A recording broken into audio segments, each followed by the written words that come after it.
I have walked by the treatment plant dozens and dozens of times. I have driven by the treatment plant thousands of times in my life. Never did I go by it and say, that would be a great subject for a documentary. What was, for you guys, the spark that made you think about that? So Caitlin, who's the brains behind the operation, when we were living in New York, we tried to get into a Valentine's Day wastewater tour, and it sold out every year. We could never get in. Fast forward, we moved to Maine. First thing I do for her birthday, I'm going to take you on a tour of the Westbrook wastewater treatment plant. That's where we met Dustin, and that's where we instantly were like, something magical is happening here, and we'd love to make a film. And we kept coming back. But you say that was the Westbrook wastewater plant that you went to? And then we went again to the East End, and we kept coming back to the point where the guys were like, what are you still doing here?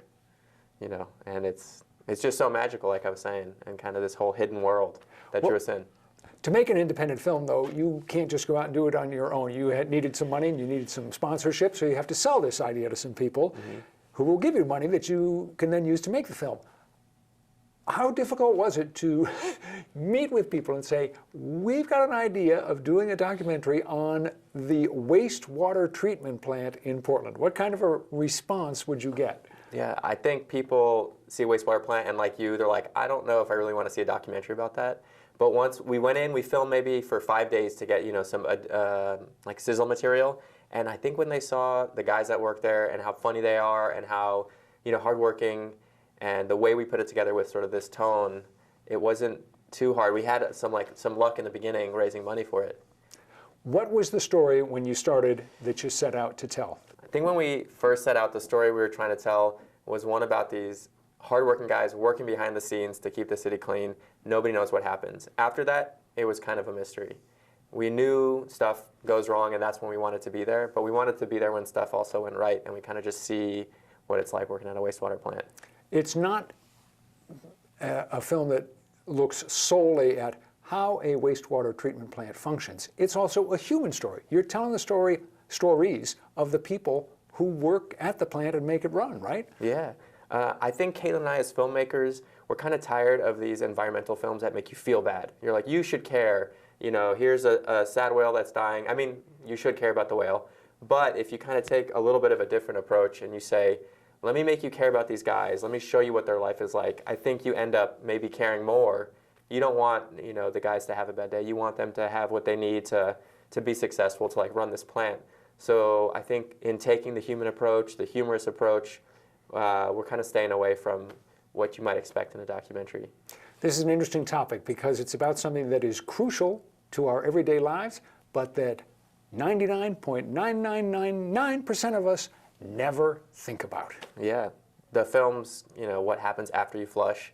And I think the whole point of why no one knows about them is because most people don't want to think about what happens after the flush. So you got to figure out a way to tell that brings people in, and that kind of comes back to the human side. You know, see what the guys go through, see what it takes to actually run a wastewater plant. You're working in a visual medium. This is not, say, a podcast. So you've got to show a lot of poop. Did you have some misgivings when you started filming, saying, how can we make this into a film that people will want to sit and watch and not get up and leave in the middle of? Yeah, I think you got to ride that line. There's definitely the yuck, the taboo factor. Nobody really wants to think or talk about poop. So, you know, you give hints of it, and there were times in the edit where we're like, I think we went a little too far, maybe we pull back. But again, there's just so much happening at a wastewater treatment plant. The way they treat wastewater, there's all these steps, it's science, it's like, you know, this beautiful old building from the 60s that feels like a James Bond movie. So, you know, those big bubbling tanks where the bacteria eat the waste, which is how a wastewater plant works. So, you know, it's not just, you know, harbor trout as the, that's a nickname that, you know, for poop. Well, let's go back and cover a little of the history that you go over in the film. And that is, what was it like on the east end of Portland before the treatment plant was built and raw sewage simply flowed from the city right into the ocean? Yeah. I think a big reason why Portland is as popular as it is right now is literally because of the wastewater treatment plant. Before whatever year it was, 1970 something, raw sewage was going right into the water. There's a great scene. We have an interview with someone that grew up on the hill back in the day. He said he's literally pushing harbor trout, or his word for turds, out of the way. It was nasty, you know. Nobody wanted to live along the water. That was where you live if you had to. And then cut till now, and it's like this tourist destination. Millions of people come here every year. I think it's because of how clean the water is now. Yeah. It's worth re-emphasizing that it used to be you'd go to East End Beach in the summer and there would be poop in the water, and yet kids are still out there swimming in it. Yeah, that's another part of the interview. So as kids, they learn to swim the breaststroke to push them out of the way. And this guy that we interviewed lives up on the hill.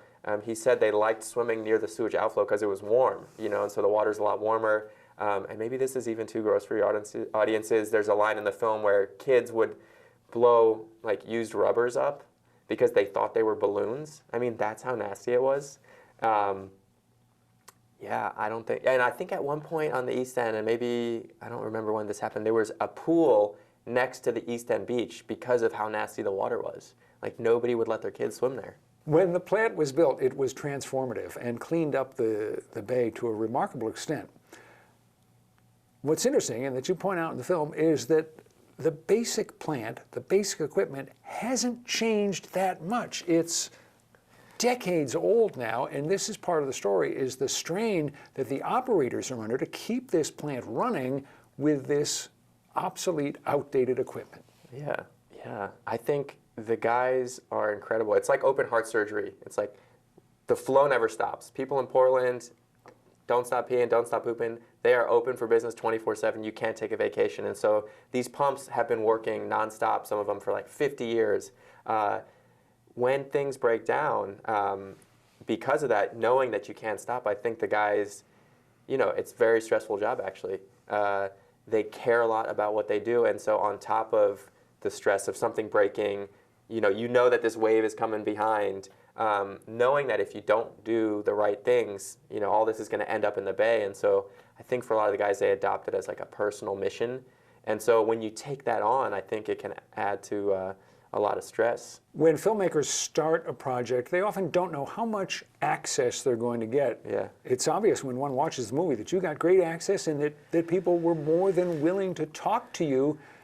Did you have a pretty good feel for that going in, or was that a delightful surprise? I mean, it's what you hope for and what you need to make a successful movie. So we knew we needed it. I think like any friendship or relationship, it takes time. And so in the beginning, they're like, who are these guys? You know, we're showing up with a camera saying, hey, how's your, you know, tell me about your day. Are you stressed out? And they're like, yeah, we're stressed out. And guess what? You're making it harder. But once you get to know people and their rhythms, and it's like, okay, maybe I'll give them a little space today. We did film for over 2 years. And so by the end, I think we gained the trust of a lot of the people we're filming with, and they understood too what we were trying to, you know, tell in the story. A lot of the shots are kind of hypnotic as you see this automated equipment that keeps repeating its functions in the plant. But there's only so much you can do. How challenging was it to make a documentary that's about 1 hour and 20 minutes long and make it visually interesting? Maine is like the first state in the nation to adopt a lot of the sort of PFAS regulation with biosolids, but in all these other sort of ways. And so I think in that sense we got lucky with the story kind of, you know, blowing up. We take the East End as sort of a microcosm of what's happening in the rest of the country and maybe even the world. The film premiered at the Camden International Film Festival.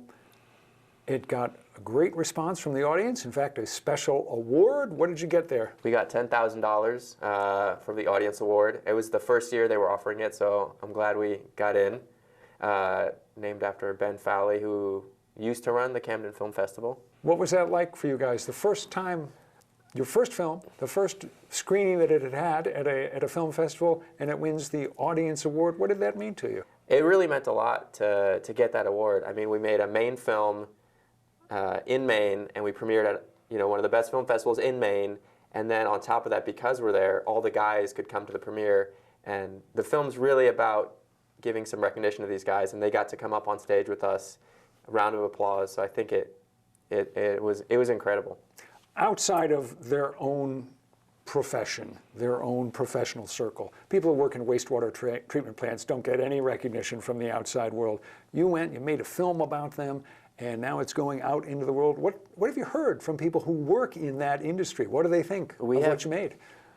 We've had like an overwhelmingly positive response from wastewater, anybody in the wastewater field. So we've done 2 or 3 film festivals, also picked up another audience award in New Hampshire. But more importantly than that, we've been booking wastewater conferences.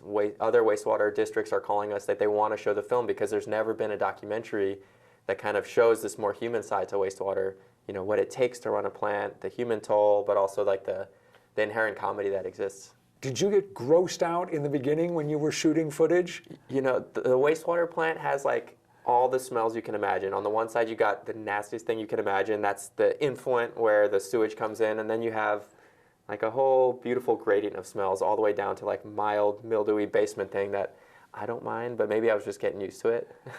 After you'd been shooting for weeks and weeks, which you did, was it just like that? I don't even notice it anymore. Yeah, it's like that's just another Tuesday. You get used to the smell. You've got this behind you, and you've had a chance to sort of run the whole gamut of the experience from getting it started, getting the green light to make this, and then spending a couple of years shooting it, editing, and on, and then finally, again, sending it out into the world. What is this whole experience starting to feel like for you?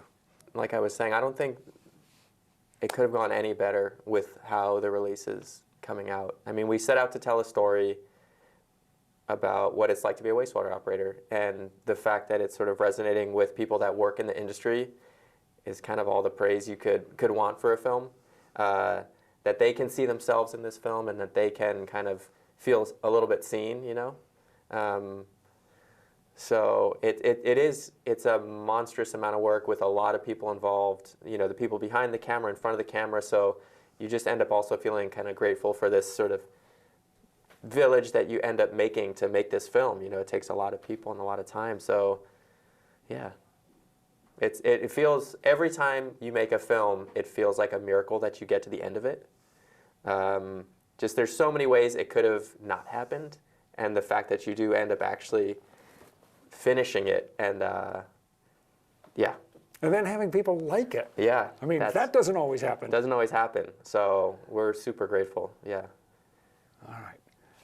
That's what I wanted to ask. Is there anything else you want to mention that we haven't touched on and should? Yeah, I don't think so. I always say, like, yeah, next time you see a wastewater operator, give them a hug. Absolutely. Yeah. They all should have, they should have T-shirts or something. Yeah, say, or I'm a wastewater treatment employee. Hug me. Kiss me. Yeah, kiss me. I work at a wastewater treatment plant. Yeah, maybe they don't want that, but you should still try.